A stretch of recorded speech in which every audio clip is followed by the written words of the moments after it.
Well, hello guys. Welcome back to JenTalks. Can you just bear with me for 1 second? I am learning how to stream multiple platforms. I normally stream to Facebook and YouTube, and I'm now connecting my Instagram account.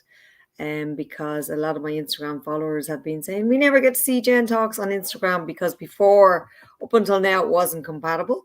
But StreamYard have made it possible. So just give me one moment. I'm going to open a tab and see if it makes a difference for me.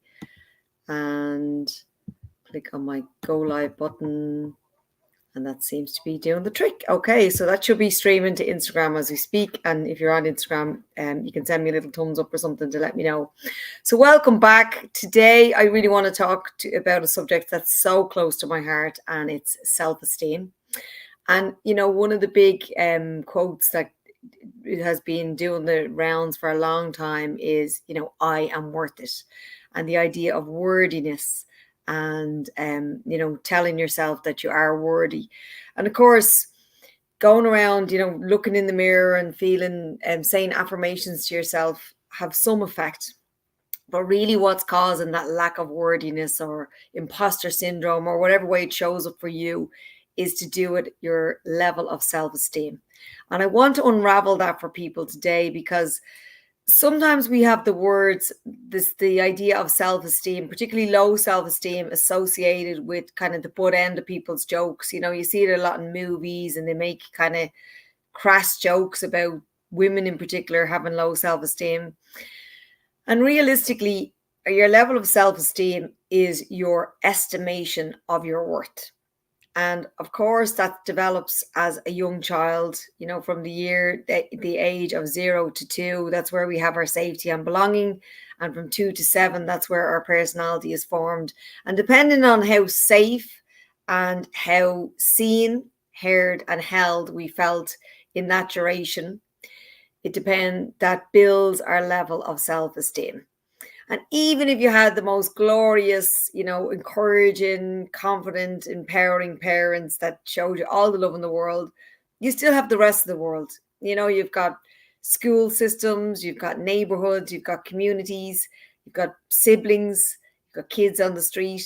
So there's lots of different, opportunities to chip away at your self-esteem. And it often can take just one little seed to be planted about, being the lazy one or the dopey one or the forgetful one that can just cause a little chink in your armor.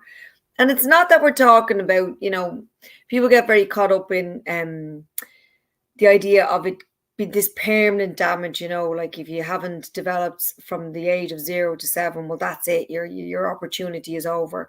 And a huge amount of the work I do, particularly with groups when I'm teaching, is teaching people to go back and reprogram their belief systems, their ratio of negative to positive thinking.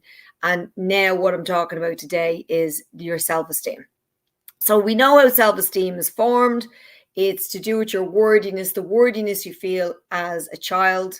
And then that becomes what I would like to compare it to is the foundations of the house. So the stronger the foundations, the stronger the building. And of course, if your foundations are a little bit wobbly, everything else that comes on top of that is a little bit wobbly too. The great news is that even if you're sitting here now and you can completely relate to having wobbly foundations, I want you to know that it is possible to prop up those foundations. So let's figure out how that is. And also what I'm going to come back to, if I get time in this talk, if not, it'll be in part 2, will be the relationship between self-esteem and self-care. Okay, so let's look at how we can build our self-esteem. First one is a talk I've already done on JenTalks. It's called Savoring. It's about revisiting your accomplishments. And what I mean accomplishments, I don't mean climbing Kilimanjaro, even though that can be an accomplishment. It doesn't have to be big, huge, grand gestures. The things that we tend to overlook in our lives are the small personal wins, particularly the ones that we find difficult. So if you were kind of left with a little bit of fear or anxiety about, doing certain tasks since lockdown or even since before that time, and it's difficult for you to go somewhere, but you manage to push yourself through and achieve it, that's a personal win. It can also be something as simple as not giving in to your temptations or it can be like getting up and going for that walk, walking the dog when you really didn't feel like doing it, visiting an old friend or parent when you were too tired or too worn out, or you didn't really you didn't feel motivated to do it, but when you knew it was something that you wanted to do. It can be getting things finished. For me, sometimes procrastination shows up for me, like putting things on the long finger. It's something I have to really consciously manage. So when I get things done and I commit to something and I keep my word to myself, that for me is definitely a win. Another thing that sometimes I struggle with are directions. So if I manage to arrive at my destination without taking the wrong turn or getting lost, or even I prepare by checking the directions on Google Maps before I leave the house so that I'm not solely relying on the sat nav when I leave, that's a personal win for me. So it's a huge collection of many, many things. That's what personal wins are. And when we acknowledge them with the same gusto that we acknowledge our losses, in other words, in our mind, our failures, the things that we do wrong or we do badly or we forget to do, that builds an impression of your value of yourself, your estimation of yourself. So there's an exercise on the channel previously called Savoring, where we revisit one of those wins on a daily basis. I recommend in bed at nighttime because your subconscious mind is more open, and you revisit it with emotion and visualization. So you go back to the moment that you're talking about winning, and you revisit it and see as much of the detail as vividly as you possibly can, and you connect with the emotion. Emotion is the currency of our subconscious mind. So when we're communicating with the subconscious mind, always connect with the emotion. That's far more important than the words or the pictures. So that's level one. Again, if you want to watch that video for a more layered, detailed approach, that's on my channel. If you can't find it, PM or DM me, whatever, even email me if you want, and I'll send you even an exercise on it. Second one is getting to know yourself. You're like, oh, how do you get to know yourself? Like, I know myself, or I don't know myself, or who am I? Or, it sounds so dull and boring, and it is far from it, because it's actually, I suppose, one of the most adventurous, exciting adventures you're ever going to take in your life. Doesn't mean it's always going to be pleasant, and that's the key.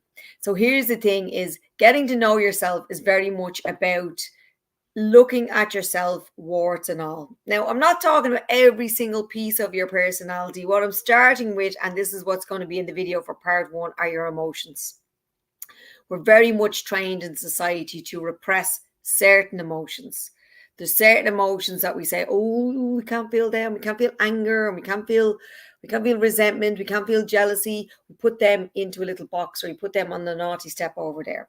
So here's a huge part of building self-esteem, is getting curious with those emotions, because every single emotion that we feel is a feedback device.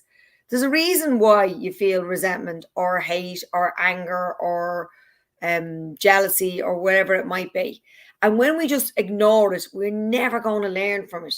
And when we learn from it, we learn more about ourselves than we ever can in any other setting. So what I am suggesting to you as an exercise is to use this acronym ACE. When you notice an emotion, particularly a negative one or an emotion that you would normally repress, it can be a positive one. It can be joy. I mean, joy is actually the most difficult emotion of all to feel, because when we feel it, we think, oh, I'm feeling joy. There must be something wrong. What's going on? Either guilt comes in the back door, or possibly fear of like, oh, I'm feeling this joy. Something's bound to go wrong. What's going to happen next? So whether it's a positive emotion or a negative emotion, well, realistically, there are no positive or negative emotions. There's just emotions that make us feel better or feel worse or feel high or feel low, realistically, because they have their own vibration and have their own energy. But just to put it into those categories, if there's an emotion that makes you feel high, but you normally push it aside, or there's an emotion that makes you feel low or dark and you normally push it aside, watch out for these emotions. Start to pay attention to the emotions as they arise. And A stands for acknowledge or aware.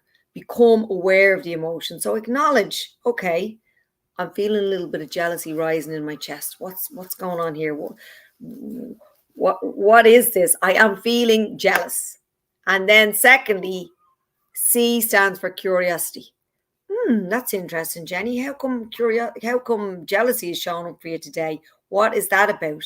Let's get curious as to where this shows up for me, why this shows up for me. Go back to your childhood if you can, or as far back as you can remember. When was the first time you remember feeling jealous? And why do you think that might have developed in you? What was really going on? And then ask yourself the question, in that moment back in time, what was it that you needed that you didn't get? Was it attention? Was it fairness? Was it gifts? Was it adoration? What was it that you get that you were missing to feel that jealous feeling? And just notice it. And if you can offer that to your younger self, absolutely do. You know, that is something that you can do for sure. You can go back to your younger self and say, listen, Jenny, I'm here now. I do see you and you're beautiful and I adore you. You don't need to feel jealous. But even if you don't want to do that part of the exercise and you just acknowledge that I'm feeling jealous, I'm curious about my jealousy, it shows up in this certain setting and I'm noticing it and I'm wondering why it might be showing up or why it might have been developed in me as a child. That in itself loosens the power. By seeing the emotion, it loosens its grip on you. And by feeling the emotion, allowing yourself to actually feel it, notice where it shows up in your body, if it has a certain sensation in your tummy or your chest, and just connect with it. And then if you wish to express it, you can release it by expressing it, because all emotions are energy. So it can be expressed in many ways. Verbally, you can vocalize it. You can say it out loud. I'm feeling jealous. You can communicate it to somebody if that feels beneficial to you. If you don't feel like sharing it with somebody and you want to just write it down, that's another way to express it. I often have spoken on here about talking into my phone. I have this imaginary phone call that goes on like, oh my God, I'm feeling so jealous and blah, blah, blah, blah, blah. And how dare you? And, you know, whatever it might be that I want to express. And it doesn't go anywhere. I just record it on my phone like a voice recording, but it works for me. And there's lots of other ways, like you see them in the movies, people shout in the middle of a field, they'll punch a punch bag or punch a cushion or whatever it might be. But remember, it's all about movement. So you can move, you can dance, you can sing, if that's what helps you move the emotion. You know, you can have a cry, you can have a laugh, but allow it to flow through your body, because that's what emotions do. They flow. And when we block them, it's like putting a dam in our energy center, and it just becomes a build up and a build up and a build up. And of course, then at some point it comes out in an unhealthy way, unhealthy for us and possibly unhealthy for others. So that's only really part one of connecting with your self-esteem. And you might question, I'm conscious of the time, I'm going to try and get this finished up by 15 minutes. The idea that, yes, you kind of say, well, how does connecting with my emotions as I feel them lift my self-esteem? It's because up until this point, you were so busy masking all of these real feelings that you have, that how could you possibly feel good about yourself, because you don't actually know yourself. So it's level one of getting to know yourself, is actually making peace with the emotions that you feel that you normally repress. Now, the next talk will be on where we go from there. How do we, I suppose, do further work on these emotions and getting to know ourselves, warts and all. And of course, huge part of that is acceptance. Acceptance, compassion, kindness, love, even just understanding, just being really my favorite word out of all of those collections is kindness, because we all know what kindness is and how to be kind, at least to other people. So if you can connect with that word, that's what we're going to be talking about next week, how kindness can improve your self-esteem. But for now, we've mentioned savoring and we've mentioned acknowledging, getting curious, and expressing emotions that we normally tend to repress. I will say that it is possible, I'm not saying that it's necessarily easy. Some of the work that we do when we're getting to know ourselves and build our self-esteem can be triggering, can be hard at times. But here's the thing I always say to people when they're working with me and their journey of growth is, they're on their journey of growth, is yes, healing and growth can be difficult, but so is carrying that weight on your shoulders. And when you loosen it and when you lighten the load, it's so much more joyful, and you just travel for the rest of your journey in this life that little bit lighter. And everybody wants a piece of that. So give it a try. Let me know how you get on. All as always, you can message me on whatever platform, whatever way works for you. I do get back to people privately. I know people don't necessarily like to leave comments um under clips because it's for everybody to see. So as always, feel free to message me and I will get back to you. And I will be here again next week for part 2.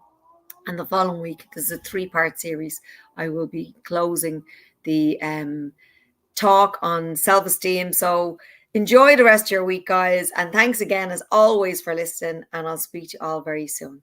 Take care and God bless.